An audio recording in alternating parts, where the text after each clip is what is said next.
now 25 years of mobile telephony. Everyone seems to have a phone, but not all those phones are smartphones. What that means is that millions and millions of Indians can't get on the net using their phones as easily and readily as many of us can. A huge digital divide exists. You can help change that by gifting an old smartphone or tablet or perhaps a laptop to someone who really, really needs it. Digital Daan is a program by the Digital Empowerment Foundation, or DEF, which will help you do this. Today we are speaking with Osama Manzer, the founder of DEF, who will tell us more about Digital Daan and, of course, the great digital divide in the country and what it means to development and what it means to the progress of a large number of Indians. Osama Manzer, welcome to Speaking to Civil Society. What exactly is Digital Daan and what do you hope to achieve through it? So thank you very much, Umesh. Good to be here with civil society. Digital Daan is not really just a small initiative or something like that to, where take a donation of digital equipments or digital devices. But Digital Daan is a very strategically thought after program of Digital Empowerment Foundation, which has a very strong background of understanding that India is very strongly suffering from digital divide, where the meaningful connectivity, meaningful digital empowerment is very, very important, because just having a mobile phone, just having a connectivity will not do and is not doing. As you see that the hundreds and thousands of institutions are closed, all educational institutions are closed. Children are being pressurized to go online. Those who have got online devices, they are very happy to go. But we are actually looking at millions and millions of school children, adolescents, the people who are looking at education as an opportunity and now education as a necessity in COVID time, how to access without leaving their houses. So last mile infrastructure in this case to the household in terms of broadband connectivity and device access is extremely important. Alone government cannot do it, people cannot do it. So this basically is bringing... Somebody donating a phone to you to the Digital Daan program, what is it that you expect to be able to do? I mean, how many phones do you expect? How do you expect to get them to communities? When someone gives you that laptop or that tablet, what should they expect? So you're talking about those who are giving or those who are taking? Those who are giving, because it's part of the program. Yeah, so the part of the program is to influence people to, donate their next devices, second devices, used devices.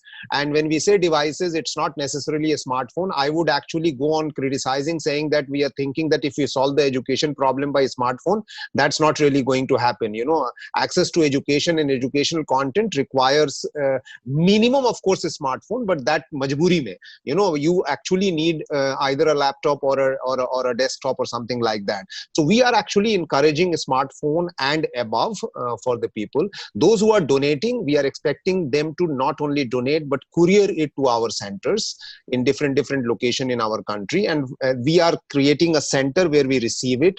We kind of restart it, reswitch it, refurbish it, whatever it is required. Although we are asking everybody to donate functional devices, not e-waste, and then we make it even more functional. And then with our rural centers where we have all over the country, they are going to take charge of distributing in their area among the household where there are young children or young students are there in the household, according to various parameters, the detail of which I can go later.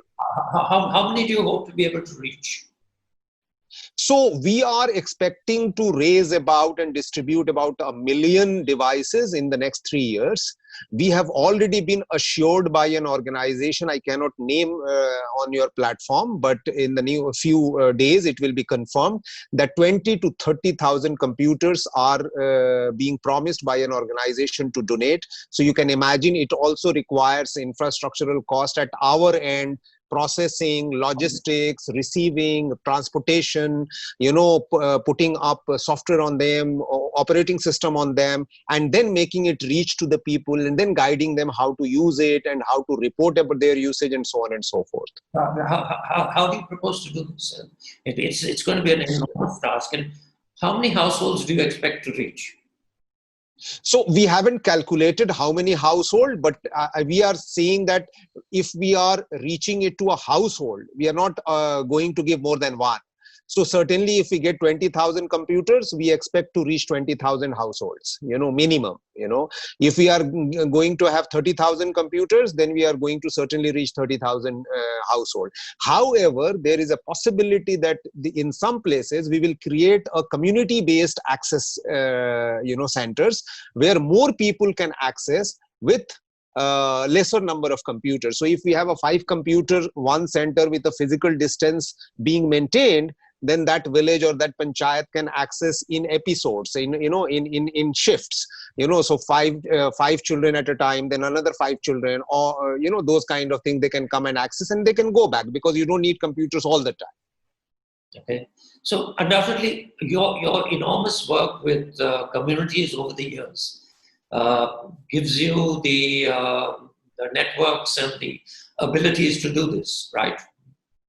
Yes, we have 700 rural information resource centers, which we call community information resource centers, all across the country in 23 states and 130 districts. So that is going to become very handy to receive these and distribute it. And not only that, all these centers in the meanwhile are also gearing up to become community centers for access to educational content through the computers which are available in these centers. Osama, as you said, you're no stranger to Civil Society Magazine, and we've reported on your work over the years. It's all been deep into communities and deep into parts of the country where a lot of things don't reach. Now, when it comes to the epidemic or the pandemic, what does it show up our digital divide for? What are the challenges that emerge in front of us once we see, once the chips are down in a pandemic like this? So, we have to see digital divide in a perspective of COVID that you are saying. The whole meaning of digital divide now at the moment has changed.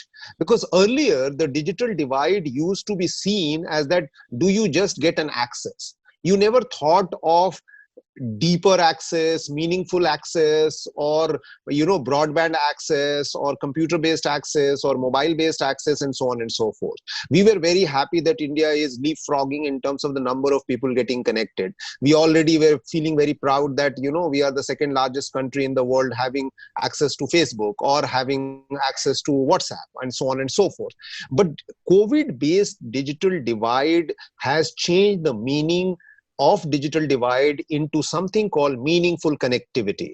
Do we have a meaningful connectivity? Do we have connectivity which allows me to take lessons online? Do we have connectivity that allows me to do transactions online?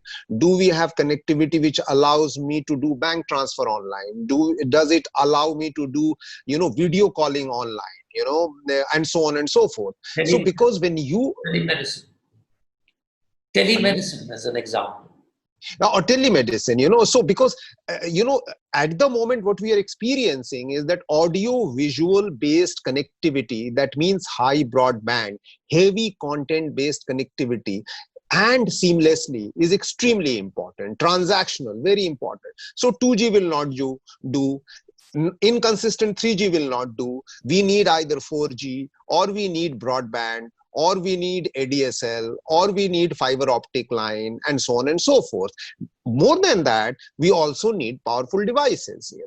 We were very happy to have these very ordinary smartphones, but even among a smartphone, we might need quality. A smartphone penetration in India is less than 500 million, and out of that, in rural India, it's only 200 million. What is 200 million in 70% of the population of the country? It's nothing.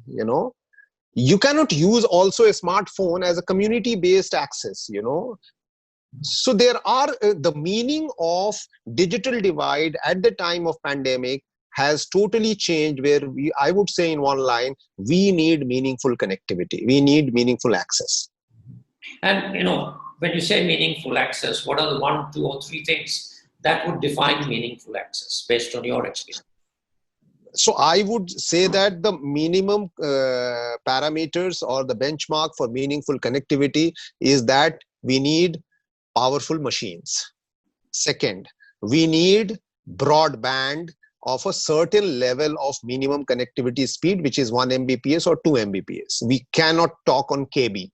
And if we are talking about cellular connectivity, then we are talking about no less than 4G.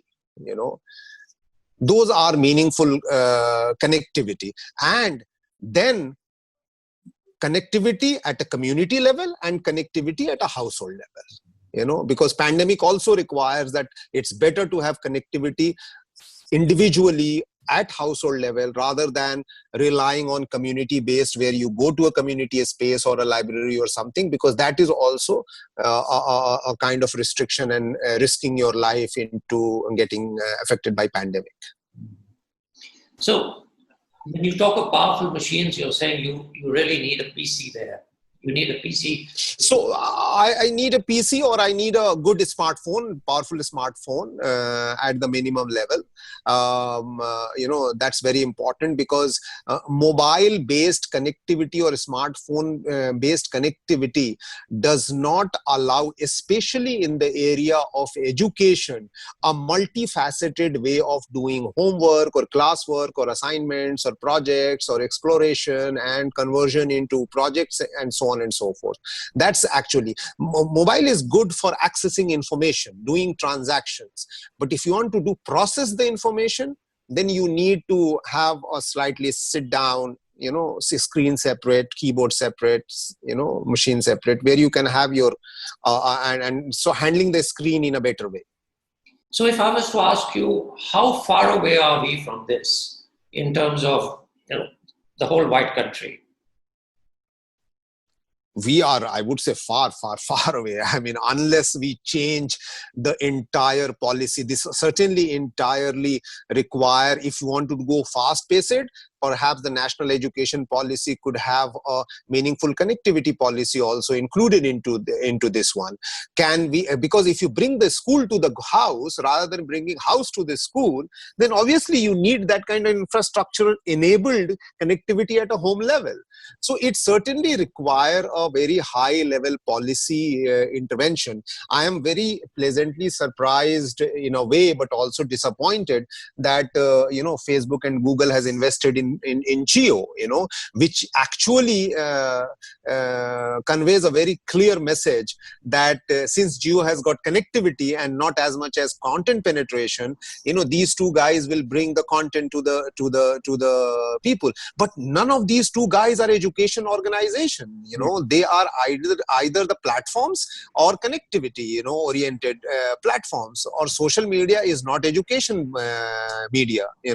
So we certainly needed a similar kind of investment approach by the government in the last 3 months to have taken a call. At the moment, I mean, I would be very happy if MHRD, which is now going to be called as Ministry of Education, is to take a very strong policy decision how to bring broadband connectivity in each household, considering that you have a child in your house, if you have an adolescent in your house, and therefore it is important that you have the education infrastructure right up to the level of your house. Okay, so the pandemic, this tricky virus has made us think about so many things, right? But when it comes to the digital divide, do you think people are going to get left behind, or do you think many of these problems which have been a backlog are going to get sorted out? I would say both. In a short time, we are going to have even bigger digital divide, more digital exclusion, and it's going to make poor more poorer, more exploited, and more excluded from all scheme of things of the country and the world. But on the other hand, this is also going to put a very strong pressure on government and the private sector or the businesses to boost up their energies, to expand their ISPs, or internet service providers has to expand their ISPs into a way that they can cover the infrastructure to immediately upgrade to 5G level or a 4G level or something like that. Railtel kind of organization should come forward and convert all their rail lines, which they already have fiber on beside their lines, to easily take it to the people's house, which is possible. The country has to see that their BharatNet, which had promised 100 Mbps up to their panchayat level, to immediately see that why 250,000 panchayat is still not up and running and ready to distribute those connectivity to the household level. So we have almost like basics there, but we have to really, really push ourselves very, very strongly to convert that into a meaningful connectivity up to the household level. So, yes or no, do you think the pandemic is going to improve things, or do you think it's going to worsen things, and things will only get better after they get much worse? So I would say, like the way pandemic is affecting our health life in a way that where we are rising numbers of deaths and then it goes down and then again come up, I would say the digital divide is going to further down in an immediate sense, and then it's going to be up of digital empowerment, and so exclusion will be lesser. So I would say in next 6 months, it will be going down and down, and in the next 6 months and up, it will go up towards up. So, and what will drive inclusion? Because if we find that, policy is not driving inclusion, elite preferences are not driving inclusion. So what will drive inclusion? Is it the need for a more? It will be need by the people, need by the local community. For example, if anybody would say, if the big industries are not rising, that's the reason why MSMEs are rising. That's the way nano entrepreneurship is rising, or micro entrepreneurship is rising, because they are going to find their ways at their own level. So this connectivity will, and this digital infrastructure will find its own solution by creating localized solutions, by creating localized intranets and so on and so forth. For example, community networks, which that we do, so community will develop their own networks. They will do buy the broadband from somewhere and then do their own networking and connectivity. They're not going to be left behind. I mean, how many people can be left behind? There will be a pressure. So if you don't do it, they will do it themselves. So if society doesn't empower, technology does empower. That gives you the opportunities which you might not have. Technology does empower, but if it does not empower, then people will empower technology to be empowered to them. I mean, they will approach. If the कुआं पास में मेरे नहीं आएगा, तो मुझे कुएं के पास जाना पड़ेगा और फिर कुआं लाके अपने पास बनाना पड़ेगा. It's something like that. One of the great things that you've been doing at DEF is helping communities access government services. So, right. Just give us an idea, what are the challenges? We talk about government services being online and the huge changes they bring. They have brought changes, but what are the challenges? The challenge, I mean, it's the same kind of challenge when we have the food available, but the means to the food is not available. We have the biometric databases available, but the access to the biometric checking devices are not available or not functional.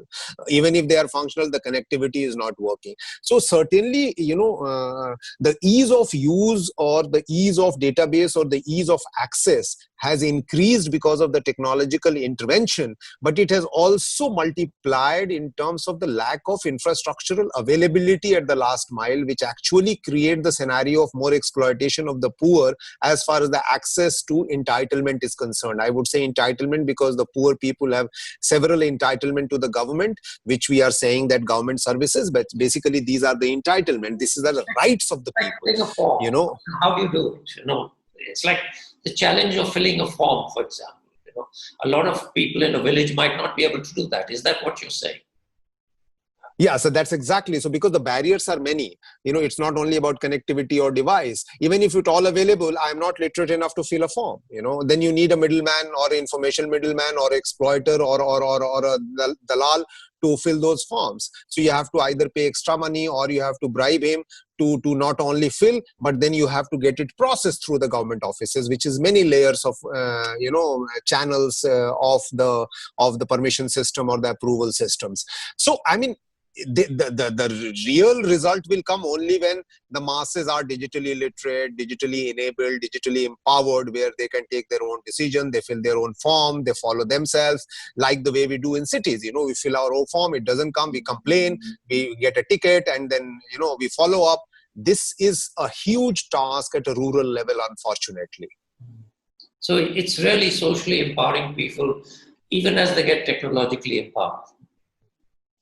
Technological empowerment is also a kind of illusion that actually remains illusion till the time it becomes reality, when it reaches to you in a very benign manner, because before it reaches to you, it has several layers of exploitation, exclusion, and so on and so forth.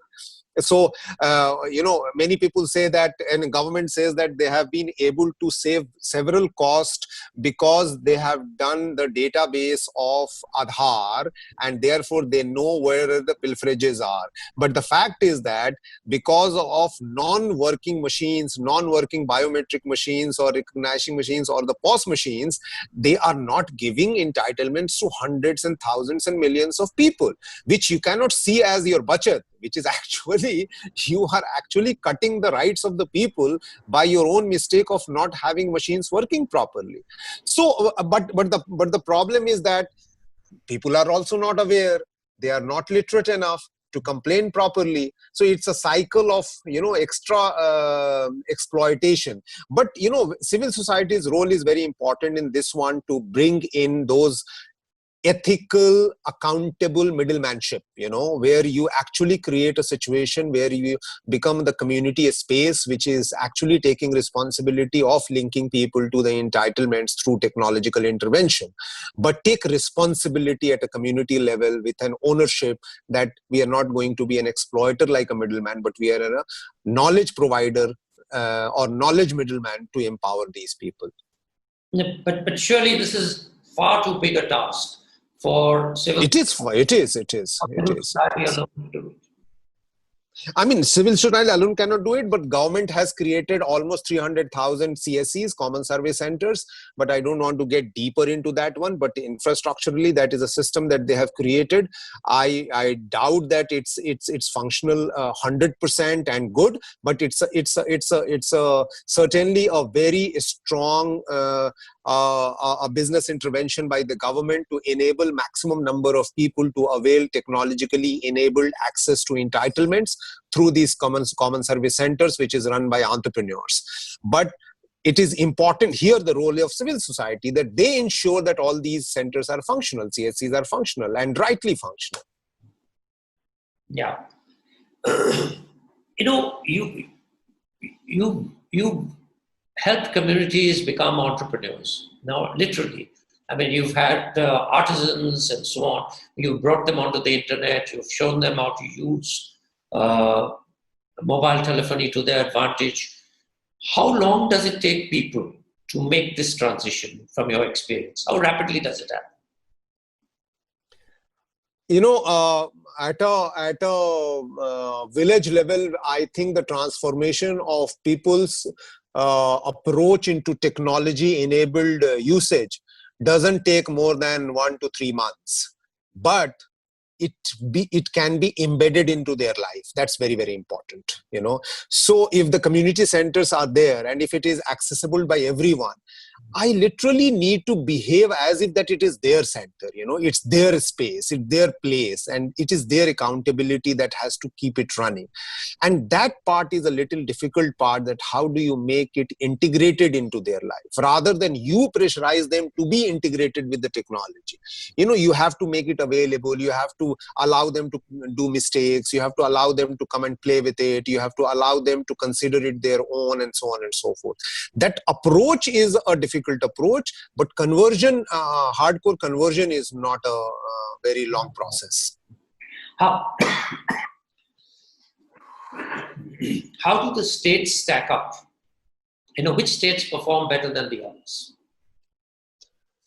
I mean, this is not a news to all of us. I mean, Kerala will always be at the top of adoption and conversion. Andhra Pradesh will be at the top. Karnataka will be at the top. Tamil Nadu will be at the top. So South Indian states are obviously at the top of it. But if you look at the Bimaru states like Bihar and UP and Madhya Pradesh and Rajasthan and Odisha and, so on and so forth, and the Northeast or the West Bengal, you will find that all this takes much more longer. But what is very interesting in these states have happened is that because of the ease of use of mobile devices, the digital literacy part has fastened the process. And by the way, when I say digital literacy, I just say digital literacy, that's it. I'm not saying ownership oriented digital literacy. That's a separate game altogether, because I'm sure you're going to ask the next question that I'm digitally literate. Does that mean I keep forwarding all the misinformation? No, not at all. That's where critical thinking comes. So in a fast moving society of digitally enabled, the benchmark of being digital literate is just not literate, but critical thinking is the basic benchmark of being a responsible citizen online. But nothing much of that is happening, right? It is happening, but unfortunately, there also the lack of basic literacy actually allow people to create information which becomes viral. They don't realize that forwarding without authentication is not good, and it can lead into some dangerous situation. These kind of senses are not there, because at a village level, I have a very strong habit of that. If I get a content which is information or a gossip, I will pass it on to someone. But in physical life, those are gossips. But in virtual life, those multiplier effect is becomes in 1 hour in millions, and that can result into lynching, that can result into murder, that can result into death of certain society or child lifting, and so on and so forth. So the effect of virality, that one message can go and that you can be the origin, the depth of this information and the criticality of this information is not digested on the people who forward it. So this may take a little while. It'll take a little while, but is there a concrete beginning which has happened in this direction? Because this is a serious negative from the spread of this technology. So this is not only serious, this is extremely serious, because it is a pandemic in itself. It's an info pandemic, or infodemic, you can call it.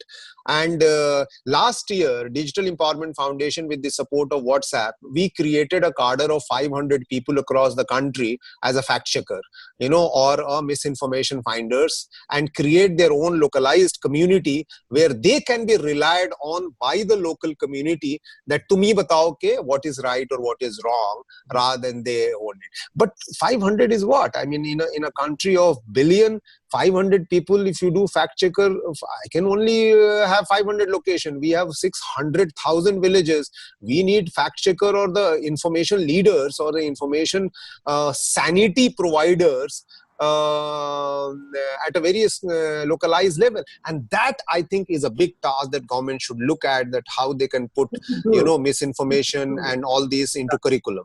How should it be done? Who should do it? So I feel that it can be done at 3 levels. One, at education level, that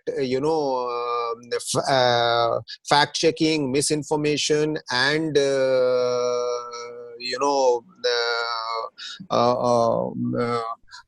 bad news being provided, all this should become part of the curriculum. at an education level, so that you are taught how to do critical thinking, how to deal with information. That's one task that we should do immediately. The second task we must do is that we must create a fact-checking circle of cadre system across the country, at a district level, at a panchayat level, at a block level. That's not very difficult to do. That is very, very important. And the third aspect is that we need to have a very strong, good, but non-democratic principles, non-disturbing to the democratic principles, a regulation around fact-checking and misinformation and what you call as disinformation and so on and so forth. Last question. Just in terms of the digital divide, that's spreading the connectivity, providing the access, 3 or 4 things that you would recommend. So I would say 3 and 4 things to recommend is that I would say that all the BharatNet connectivity at a panchayat level should be functional in the next 2 to 3 months, with a undertone of allowing it to be used entrepreneurially by anybody and everybody beyond the panchayat, so that they can take the connectivity and distribute it, and also as a business model. The second thing is that our digital literacy, functional literacy, and meaningful digital literacy has to be done at a very, very mass scale, at a teaching level, at a student level, and all that. Third thing is that all government offices, even up to the panchayat level, has to be oriented towards meaningful connectivity. What does it mean? What does it mean to the ownership, distribution, and taking responsibility to work at up to the panchayat level? These 3 things are important, but over and above that, of course, policy intervention and action on it. This policy intervention should not be a 5-year plan, but 5 months plan. Okay, Osama, thank you very much. It's been wonderful talking to you again, and we hope to have Thank you very much. Yeah. On our YouTube channel again. All the best with Digital Daan and all the other exciting things that you do. Thank you very much. It was nice talking to you, and we would need your help to also propagate Digital Daan in such a way that we empower more and more people and we reach to more and more people. Thank you very much.